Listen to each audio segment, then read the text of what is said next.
Science is the great antidote to the poison of enthusiasm and superstition. Hi, I'm Juliette Selgren, and this is my podcast, The Great Antidote. Named for Adam Smith, brought to you by Liberty Fund.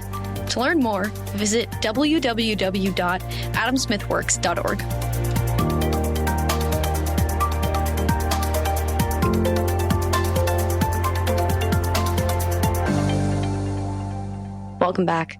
Today, on July 17th, 2024, we're going to be talking about something that haters criticize, especially classical liberal haters, which is uplifting the Constitution and our nation's founding. I personally don't care for the hate, so I'm excited to welcome Dr. Yuval Levin to the podcast today to explain why, in maybe more intellectual terms than why are they hating on me, that the hate is unfounded and that the Constitution is still relevant to modern American life. He is a senior fellow and the director of the Social, Cultural, and Constitutional Studies at the American Enterprise Institute, as well as the author of several books, including his most recent, which is most relevant to today's conversation, American Covenant: How the Constitution Unified Our Nation and Could Again. I just finished it this morning. It was fantastic. The audiobook is very well narrated. Welcome to the podcast. Thank you very much for having me. So my first question is, should know that we don't? That's an interesting question. I think broadly the answer I would offer to that question is that it would help younger people, and it would have helped me as a younger person to know that cynicism is very often naive, that the notion that everybody's only self-interested, or the idea that it's all in the service of somebody with a lot of money or a lot of power, is actually not a very good way to understand politics. And that generally speaking, the real truth about politics is more complicated and strange than that. And it is that people mostly mean what they say. They're mostly trying to do what they say they're trying to do. And the resulting mess is just a function of the fact that nobody really knows enough to get it right. I think cynicism is very easy, especially for younger people, but it is very often misleading and a mistake. And I've learned over the years to become less and less cynical, oddly enough. Have there been any moments that stick out to you where you really realized this and learned this lesson? Yeah, I mean, I had the opportunity to work in government in a variety of ways that really taught me this. As a very young person, right out of college, I worked for Newt Gingrich when he was Speaker of the House. I worked for him at the end of his term, so I worked for him during the impeachment of Bill Clinton in 1997, and I would ride into work on the metro every day and read in the paper about how Republican leaders had all these complicated plans and they were trying to pull the strings and move things this way and that way. And then I would get to the office and nobody had a plan at all. Nobody had any idea what was going to happen that afternoon. And over, as I worked in government, and I worked for a House committee, I worked for a president of the United States, for George W. Bush for 4 years as a White House staffer. And over, I came to see that, first of all, the hardest thing to grasp about politics is that people mean well. Just about nobody, and there are a few exceptions to this. There are sometimes real sociopaths in the world, but just about nobody gets out of bed in the morning to do harm to anybody else. People actually believe they're doing the right thing for the country. They're often wrong. They're sometimes very wrong. But the reason they're doing what they're doing is more or less what they say. And when it falls apart, it's because they got it wrong, and not because they somehow had a plan that involves this happening and not that happening. That's made me pretty immune to conspiracies. I think there's just not nearly enough competence at the highest levels of American life for conspiracies to really work. Nobody's got a 7-step plan that you're a pawn in. That's just not how anything works. And more generally, it's made me a little bit more immune to just raw cynicism, because I really do think that the people I disagree with very intensely think they're right. They think their way is better.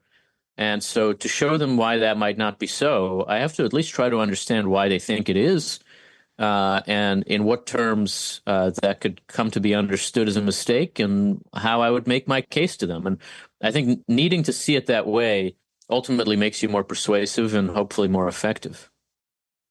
That's a great way to come at it, especially, I think, in the wake of recent current events, which we don't really need to get into. I have a lot of friends, especially on the left, who do this. There are plenty of people on the right. There are plenty of people all over the place that kind of fall into this cynicism, but it doesn't look good either. It doesn't, It must not feel good. It doesn't look good. And it's just shocking to me that, I don't know. I guess we'll kind of get into this more, but I'm trying to remind myself that this is probably not the first time in history, nor is it uncommon for there to be people that behave in that way or that kind of move towards that in moments that are tense, like these ones. And I don't know, I think it's certainly not the first time, and I do think it's a very common reaction to unexpected things happening. I think conspiracism and cynicism, they're connected to each other. They're not the same thing, but they're both rooted in a sense that this must be somebody's intention, that somebody must be pulling the strings here. And it can be hard to recognize that that's actually not a more sophisticated way to think about how the world works. That's a more simple-minded way to think about how the world works. Because, in fact, the world is very complicated. Very little follows anybody's plan, especially in a free society where people don't just do what they're told and don't sit on big secrets. It just doesn't work that way. If you think about your own life, it could never work that way. And so to assume that when somebody does something that you really can't fathom why they would think that was a good idea, to assume that there's a secret plan idea, and oftentimes you learn something that way because other people really do know things we don't, and they have reasons for coming to very different views than I have. And I think there's a way to at least understand them a little better that way, but then also to be more persuasive to other people, to help other people see why this person's wrong and I'm right, if that's what I think. All of that requires us to be realistic about how the world works. And realistic doesn't mean, see that only money and power matter. That's how a lot of people think about realistic when it comes to politics. I don't actually think that's very realistic at all. I agree. It's funny because I think the non-simple way is exactly what you said. It's empathy. If you think that you're in a position to judge someone else, that must mean you hold yourself in pretty high regard. So if you extend the same power of judgment and perception to the person that you're looking at, then you might be able to, it's very human. It's also a way to be more effective in a domain where is very, very hard to do. People only really change their minds in private, generally, except with very, very close friends. And they change their mind when you help them see themselves in a different way. So that to persuade somebody of something, you have to hold up a mirror to them in which they can recognize themselves and then help them see that there's something wrong that they might want to do differently. Those are very hard things to do, and they really do require empathy. They require believing that people are acting for reasons that make sense to them, which on the one hand is obvious, but on the other hand can be very, very hard to fathom sometimes when we're engaged in an intense disagreement with people we think are wrong. Yeah, neither steel nor straw function as an effective mirror. Not from personal experience with those materials, but Right. Okay, I want to get into the Constitution, but first I want to share a little story because you mentioned Bush. So last summer, I had the wonderful opportunity of joining Michael Strain's class at Summer Honors at AEI. And one afternoon we were talking about immigration and economics and the relationship between these two things. And he puts up one slide onto the screen. And it's just a screenshot of you and President Bush on a Zoom call. And he's holding up the painted picture of you because he painted you in his book. How did that happen? Yeah. What sort of a situation leads you to get painted by a president? This is a strange country, and strange things happen here. As I mentioned, I worked for President Bush for 4 years. I was a domestic policy staffer at the White House. I was not a senior person at the White House, but I got to know him a little bit. And in his retirement, President Bush has become something of a painter of portraits. He produced a book of portraits a few years ago of veterans, of military veterans, combat veterans mostly, people he had gotten to know, who he painted, and then he told their story with each one. And then a couple of years back, I think in 2020 maybe, he set out to produce a book like that of immigrants to the United States. Again, people he knew personally, who had immigrated here and had some story to tell. I went to see him when I was in Dallas for a conference in 2021, and he told me that he was doing this, and he said he wanted to paint me. And I said, yes, I am an immigrant. I was born in Israel, but I came to the United States when I was 8 years old, and I told him, you should paint my parents. They have more of a story. I don't really have a story. People took me here, and here I am. He said no, he wanted it to be people that he knows, and that it actually might be helpful to have somebody who came very young, because most of the people he was painting hadn't. He took some photos, and, asked some questions. And a few months after that, we spoke on the phone too, and he asked a little bit about my family's story. He ended up asking me to write that story myself in my own voice in the book. So of the people he painted, 40-something people, a couple of us have little sections that we wrote ourselves, and I'm one of them. He painted from the photos that he had taken. And you can find the book. It's called Out of Many One, and it's a beautiful book. My story is, I think, by far the least interesting. I mean, he talks to people with really extraordinary personal stories of how they came to America. But it's an amazing thing. It's just a mind-boggling thing. As I say, I came here as an 8-year-old. By the time I was 28, I was working for President Bush, and this is an extraordinary country where something like that can happen. And one of the many bizarre things that have happened to me here has been that I found myself painted by a president of the United States. It was a great honor. So this is maybe a dumb question and not the question you would anticipate as a follow-up, but did you have to become naturalized? Did you have to take the test? Yes. And go through that entire... Yes, I'll tell you a story about it, because it actually relates a little bit to the Constitution book. So as I said, I came when I was 8. I became an American citizen when I was 19. So if you are over 18 when you naturalize, you do have to take the test. My younger sister, who was 15, did not have to. I took the oath. I was a college student. I was, as I say, 19 years old. I took the oath at the federal courthouse in Newark, New Jersey. I was by then a history buff, an American patriot, interested in politics, obsessed with all the things that still interest me now. And, the test is relatively straightforward. Most Americans would fail it. I think that's probably right. I mean, they ask questions about the branches of government and a little bit about American history. What's in the gourd? Right. When we took the oath was administered to us by this federal judge. In my memory, he is an ancient, grizzled federal judge. I was 19, so he might have been like 40. I don't know. But he seemed like a very old man. And he got up to speak after we took the oath. And I thought he was going to give a speech about, the founding and whatever, Abraham Lincoln. But that's not what he did at all. He said something very simple to us that it took me a while to understand. He said that from now on, you have to talk about America in the first person plural. And I guarantee you that I was not the only new immigrant there who did not know what he meant. I think my English was probably better than most there. And he told us, he said, that means you have to say us and we and not them and they when you talk about America. This country is now your problem, and it's your privilege.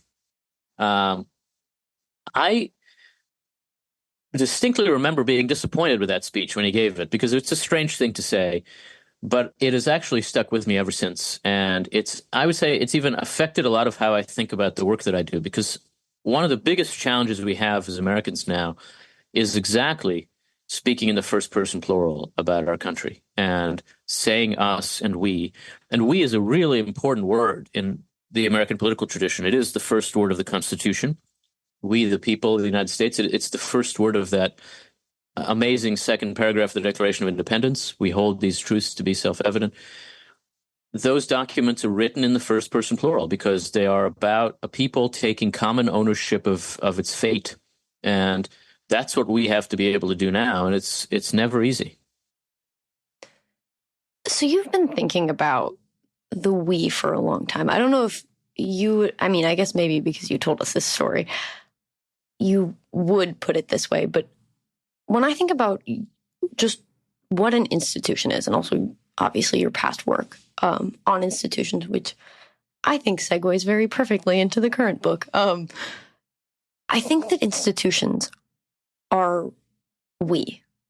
Yeah.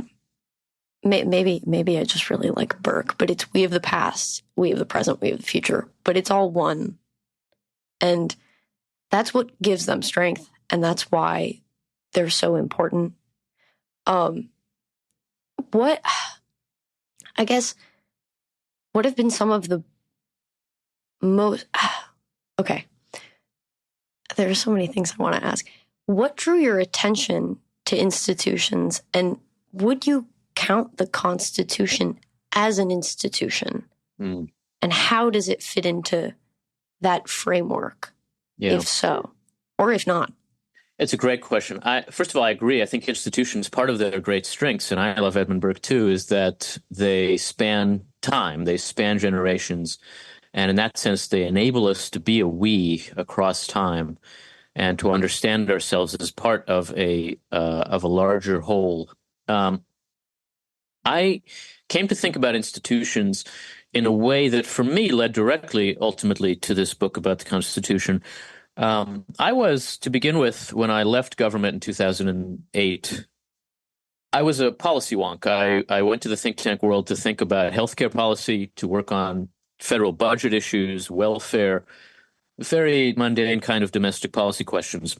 And around 2012 or so, the work I was doing started to turn back in the direction of political theory, which had been my education, because I found myself working in Washington in a moment when it seemed like the kinds of public policy debates that I was trying to speak to were happening less and less. And something was breaking down in our political culture that was transforming that culture into a kind of entertainment culture. It was becoming extremely difficult to see the institutions of our government functioning in ways that those debates just assume and presume and require. And so I started to think about the sources of that problem, the sources of the degradation of American political culture. First, by thinking about the roots of polarization and fragmentation. I wrote a book about the sources of the left-right divide, which had been my dissertation, and it was about Edmund Burke and Thomas Paine. In 2016, I wrote a book about the sources of the breakdown of consensus in American culture, a book called The Fractured Republic. And the challenging thing about telling that kind of story is that it's a broad cultural diagnosis. It says we've lived through a kind of transformation of culture that has made it difficult for our politics to function. And that kind of diagnosis doesn't naturally point to prescription, because if you say the problem is the culture, well, what am I supposed to do about that? You can't just change the culture. It's not clear what that means. And when you ask yourself, how do I change culture? The answer always amounts to something like, you have to work where you are to change the way people behave in the immediately accessible surroundings, in your family, in your community, in civil society, in school, in church, at work. These are all institutions. So that to think about how to change culture is ultimately to think about how to work through institutions. And Americans are often very bad at thinking about institutions. We see through them. We don't really grasp what they are and what they do. And so in 2020, I wrote a book called A Time to Build that was about institutions and tried to really offer people a way to think about what they are, what they're for, what they do. And the argument of it is ultimately that institutions are formative of us, that what the family and the church and the school and work really do is they shape our character, they shape our soul, they turn us into a particular kind of person. And part of what was happening in American life was that we weren't allowing those kinds of formative institutions to shape us and therefore to shape culture. To think about that and then turn back to the question that had put me on this path, which was what is happening in our political culture, is to think about the institutions of our politics. And therefore, it is to think about the Constitution.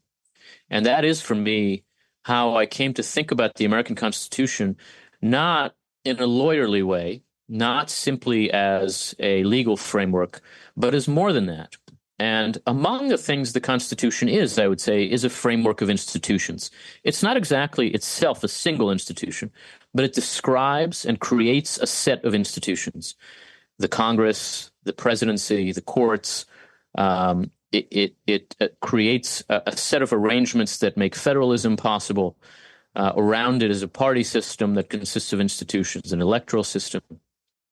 All of these are institutions, and in that sense, we have to think of them in formative terms. We have to think about the way they're shaped to channel human collective action, and therefore to build habits, and ultimately to build character and to shape souls. And to think about the Constitution that way, in almost a kind of classical political philosophy way of understanding the term Constitution, is, I think, very helpful in thinking now about what's gone wrong in our system and how it might be improved, and especially in thinking about how we've become so divided. I think the Constitution is near the center of the answer we would have to offer to the question of how can we address that division, reduce that polarization, and allow for more effective collective action in American life. And that's how I come at the Constitution, not simply as a legal framework, but as a political framework in the highest sense, and therefore also as a set of institutions. I really like that.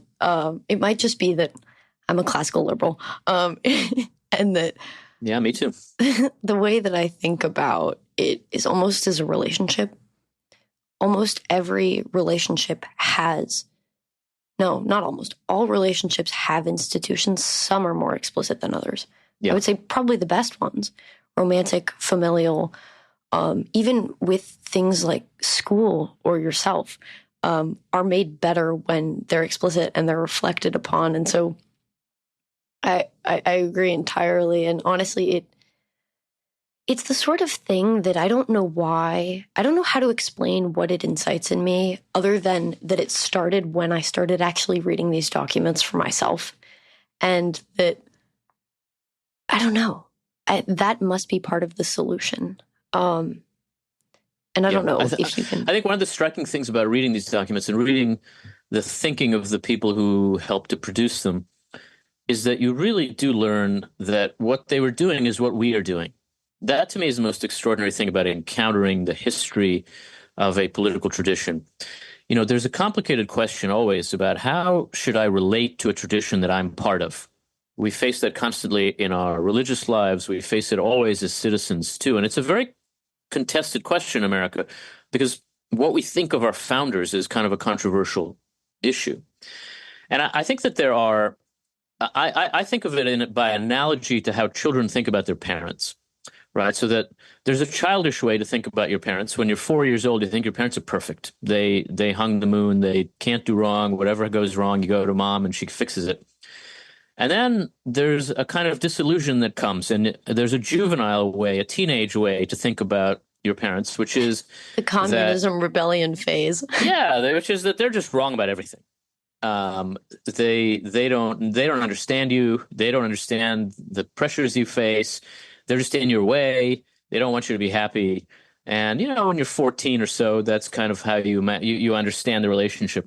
And then when you mature, maybe when you have your own kids, this has been my experience, you find yourself at some point sitting across from a 3-year-old and telling her not to eat pasta with her hands. And you realize, I just am my parents. That's the relationship. I'm doing what they were doing. And the experience of parenting is a constant experience of speaking from within your own parents' bodies as you understood them, saying the kinds of weird things that my dad would say. And I realized that's why he said that. That's what was going on here. And that is a mature way to relate to your parents. I would think the same way about a tradition that you're part of. There's a childish way. The framers are just perfect. The founders are these men in white statues and on horses, and they can't do any wrong. You know, the painting of George Washington praying in the forest. Then there's a juvenile way that says, you know, Some of them owned slaves. They did all kinds of terrible things, and that defines them. They can do no good. We were born in sin, and there's nothing for us to gain from that except distance. And then there's a mature way that says what there is to understand about them is that they were doing what we are doing. They were trying to find a way to facilitate the political life of a free society that is diverse and divided and wild and energetic and out of control. And some of the ways they did that are extremely impressive, and really I learned from them. And some of the ways they did that are wrong, and we should not repeat them. And the way to tell the difference is to understand that they were doing what we are doing. We are, in fact, in a position to both be impressed by them and to reject some of what they offer us. And that kind of relationship is very hard to achieve. I think that's the way for us to think about our own political tradition. And to me, when you really get to know the Constitution and the thinking of the people behind it, you come to understand that they were dealing with some of the very same problems we're dealing with. And it does leave me mostly very impressed with what they were able to do. Yeah, it's funny because not only was this directly what your first piece of advice was, but I was thinking as you were talking, I re-listened to Hamilton the other day. It felt right coming into this recording. And I realized that that's kind of what Hamilton did. It humanized by literally just re-embodying the founders in various different ways and settings and bringing it to life, regardless of what you think and regardless of some of the jabs and whatever. I mean, I guess maybe in part because of that. Yeah. It makes it easier to face and accept and honestly have a conversation with the founders. And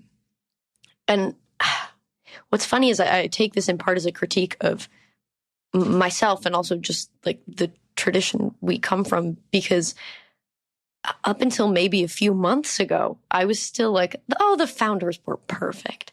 No, they weren't. I go to UVA. We're told all the time about all the things Thomas Jefferson did wrong, in part because we're literally walking in his oasis. And honestly, now it makes me more impressed that the university actually toes the line pretty well, because it's a really hard thing to do when you're like walking in this monument that is also a museum, that is also kind of this perfect place. And yet it's not perfect because it was made by humans. But it's also awesome because it was made by humans, you know?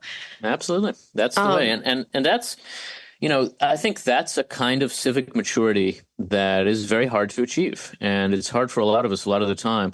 So that a lot of our debates are between a childish and a juvenile way to think about our tradition. And we could help ourselves out of those debates with a mature way that says, yes, there were things here that we were right to reject and would be right to reject now.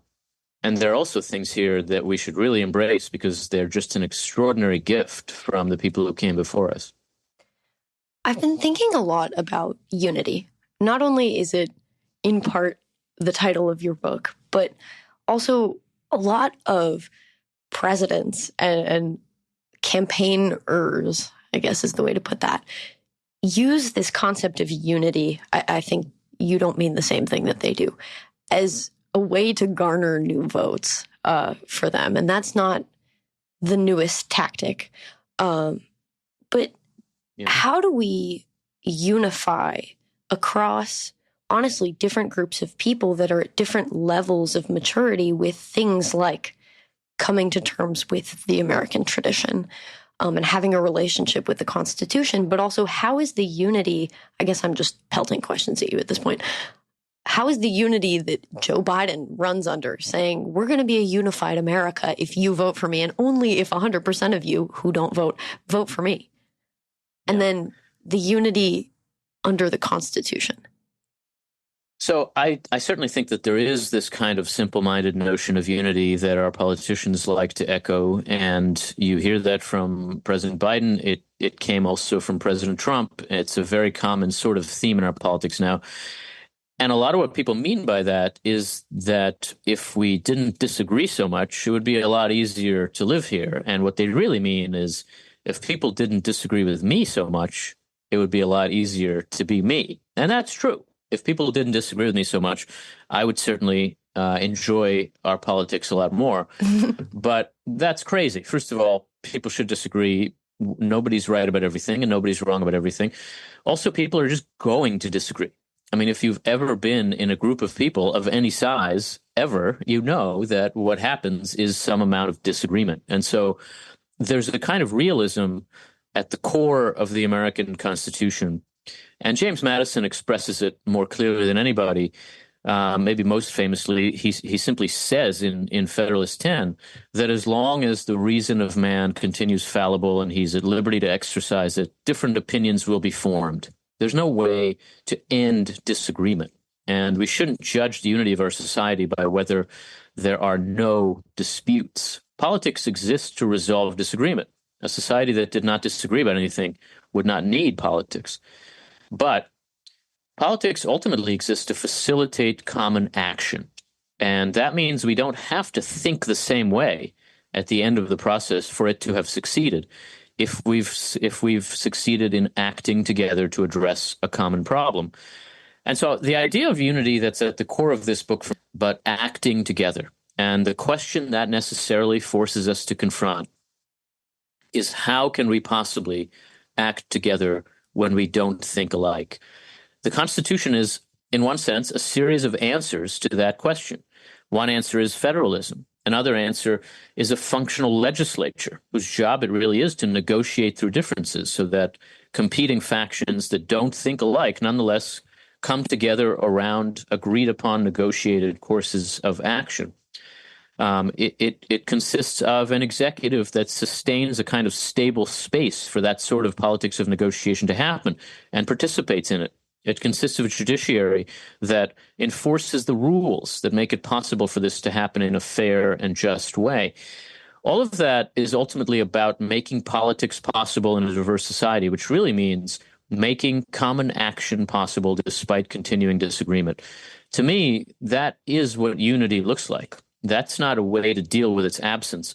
And the Constitution does present itself as addressing the challenge of unity when it and that's because the generation that created the Constitution was keenly aware of the danger of division and of the fact of division.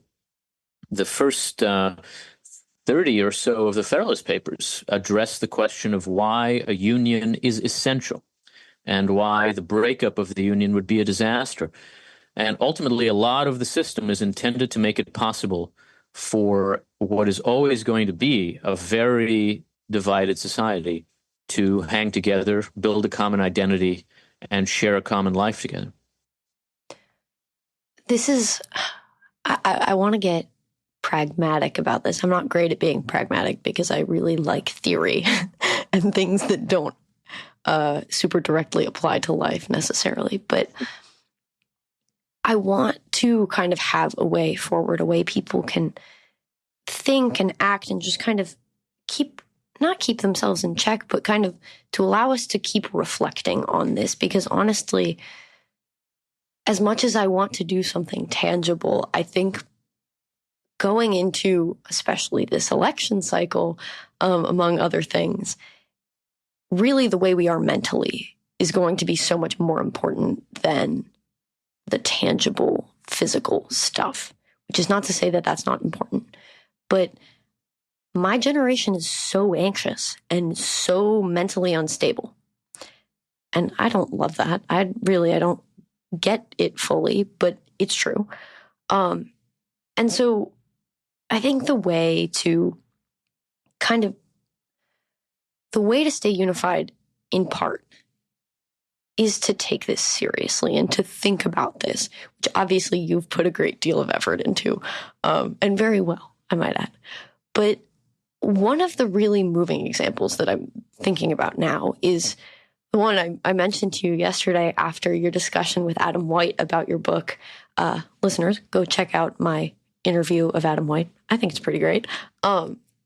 Where you gave the only good explanation for and defense of the Electoral College.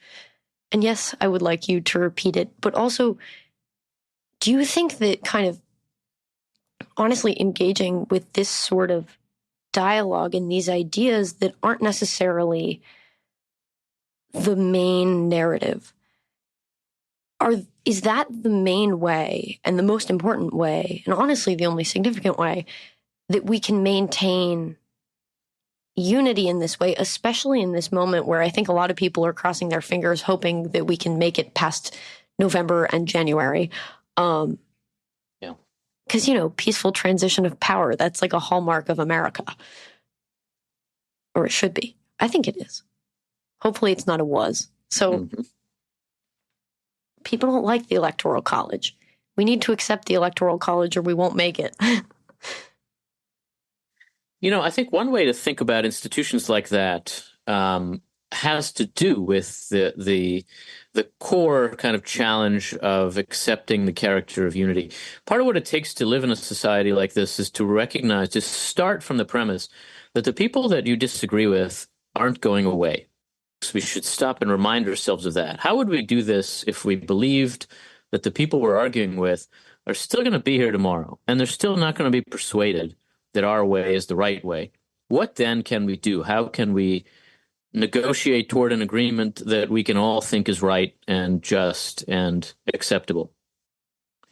A lot of what our politics has to do is deal with the complicated tension between majority rule, which is the only principle of legitimacy that can facilitate a free society, and the protection of minority rights and individual rights, which is essential and a core purpose of our politics.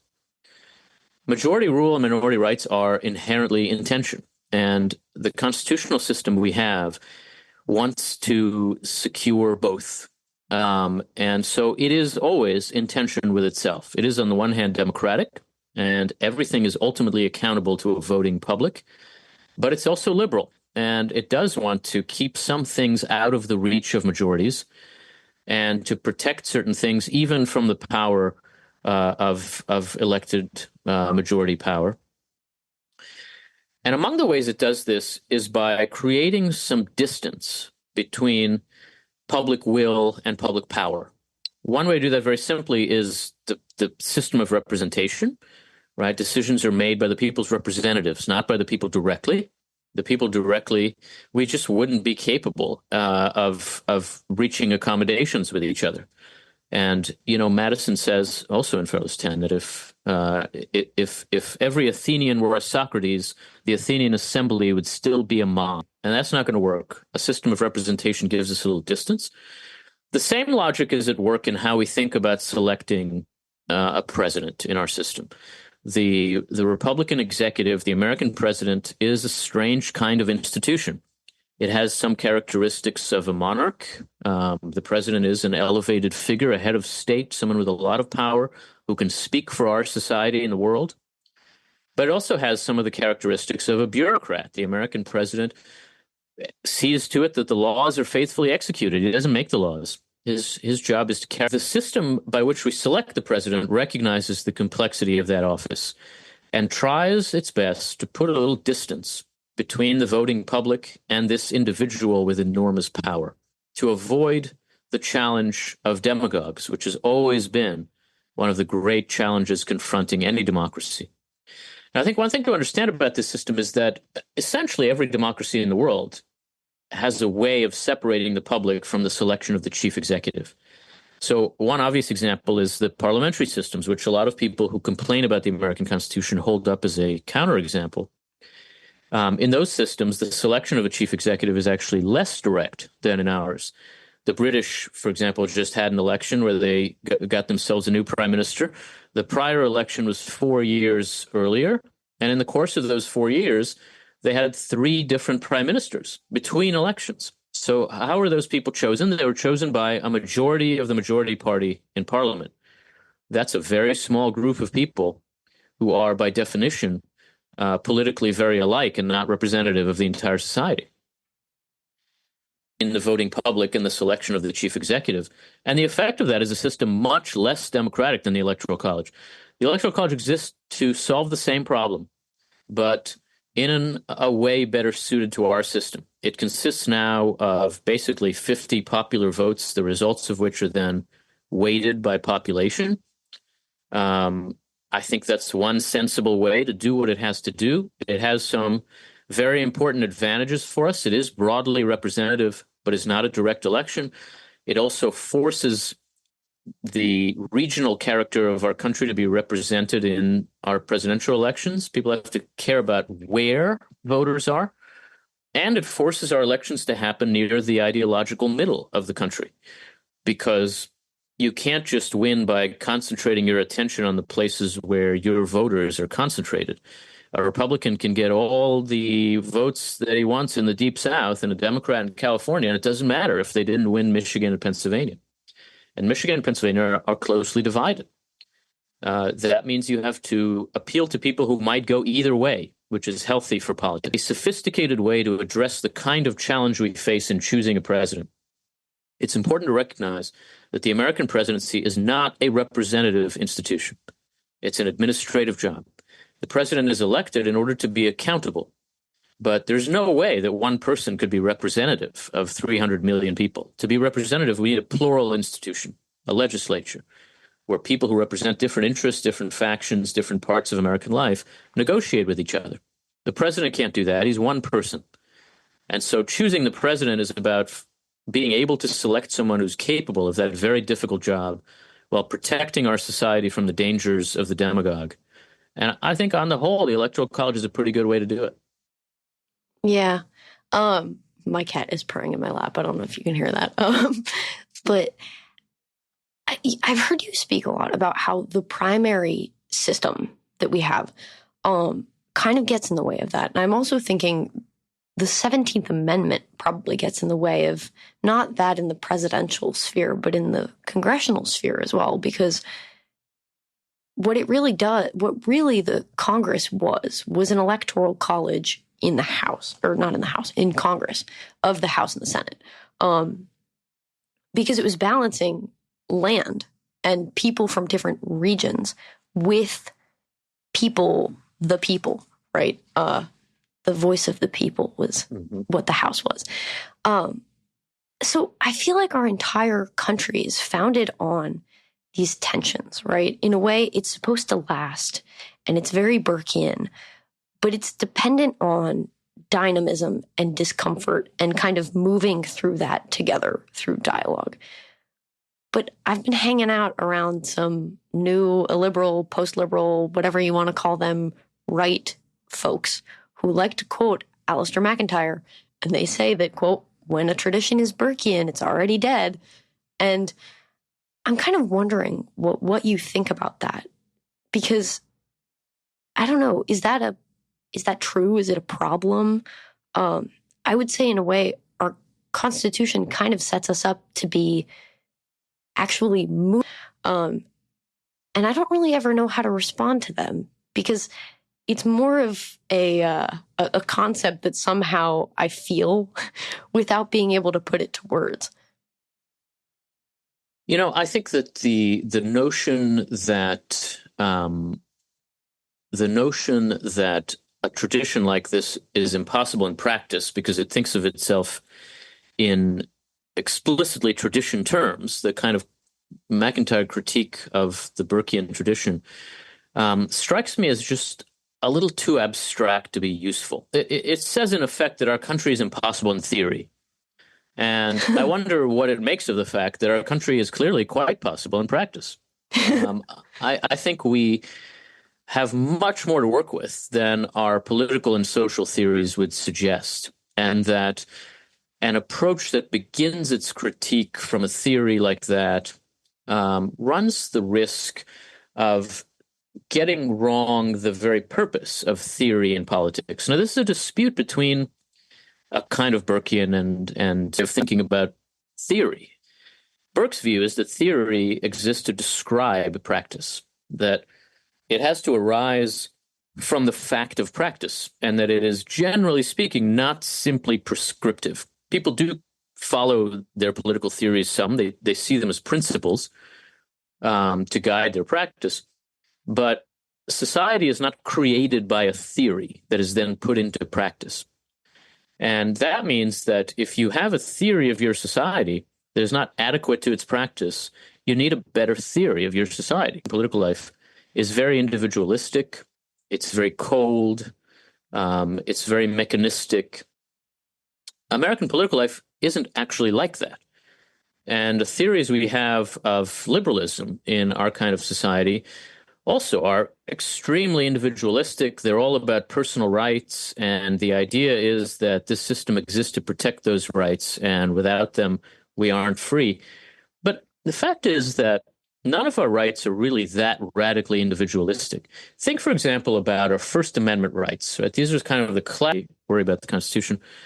I think the rights enshrined in the First Amendment are not actually best understood as individual rights. They certainly inhere in the individual, but they are rights to participate in communal life.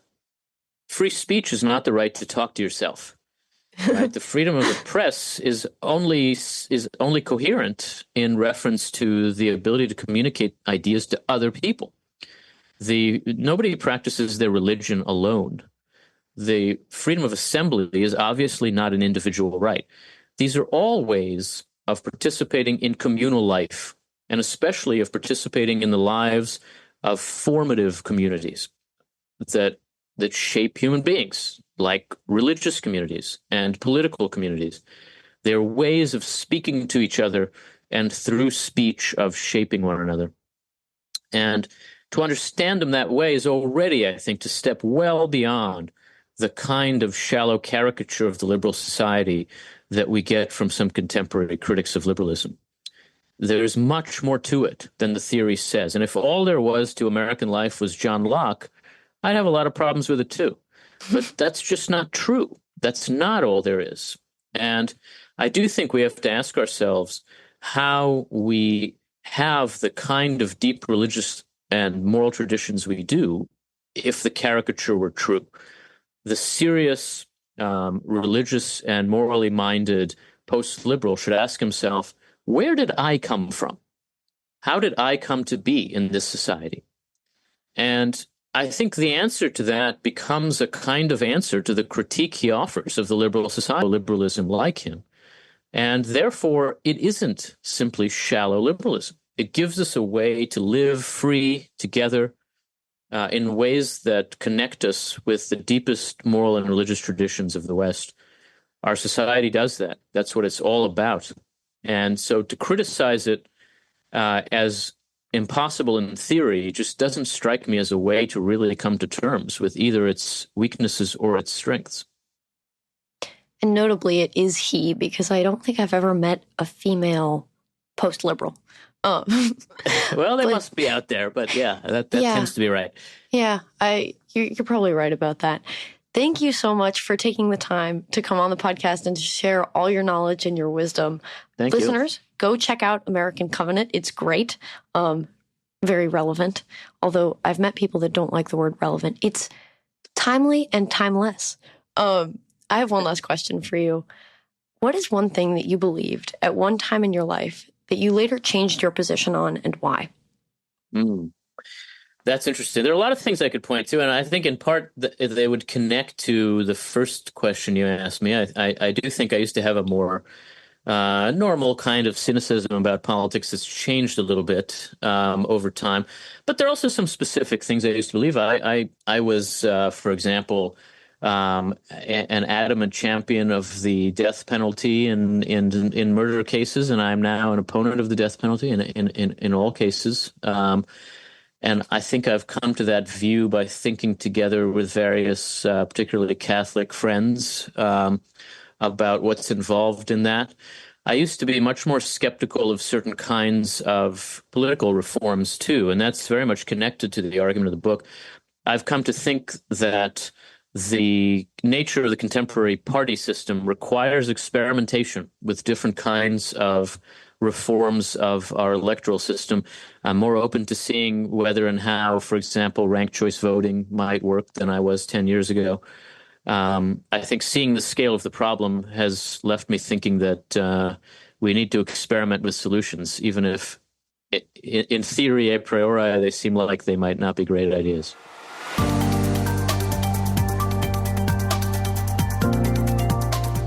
Once again, I'd like to thank my guests for their time and insight. I'd also like to thank you for listening to the Great Antidote podcast. It means a lot. The Great Antidote is sound engineered by Rich Goyette. If you have any questions, any guests, or topic recommendations, please feel free to reach out to me at greatantidote@libertyfund.org. Thank you.